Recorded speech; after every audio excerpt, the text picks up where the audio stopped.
this notion of crystallization of conscious individuality, very powerful idea in Vedanta. See, as an individual being, I feel that this is who I am. I am Sachin. This is my body. These are my desires. These are my thoughts. This is my family. This expression is beautiful. The crystallization of conscious individuality. You know how a crystal is formed, right? Crystal is formed from some liquid, let's say, and then it solidifies into a crystal, or maybe like the carbon atom that becomes like the diamond. The coal that becomes a diamond under pressure, it becomes a crystal. But in general, crystallization of individuality, which means that the individual being is a crystallized form of the Brahman. This is what Advaita is teaching, that there is only the one that is now expressing in this particular way as a crystallized being. Very interesting. Well, if that's the case, we would have to recognize the individuality, what the individuality implies.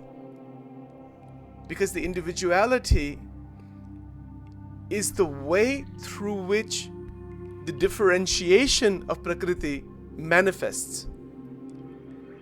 Prakriti manifested is what creates that crystallization, that this is Devi, this is Sachin, this is this person, this is a rock, this is an animal, this is this. All the differences that we see of names and forms, these are crystallized individualities.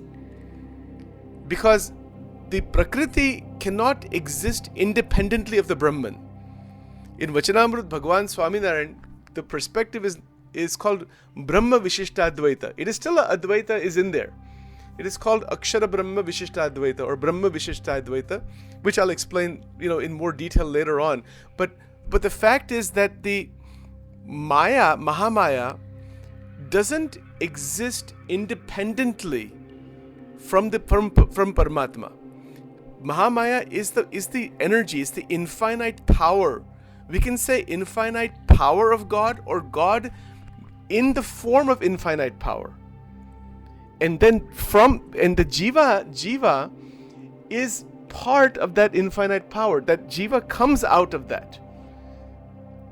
Now in Vachanamrut, the way that this is explained, based on Ramanuja's theory, and then in that, is that there are infinite number of Jiva, souls.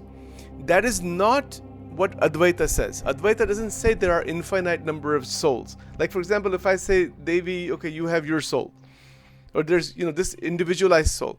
In some sense, Advaita does recognize the Jiva, yes, but ultimately it says it is the one that is always expressing as the many, one that is appearing as the many.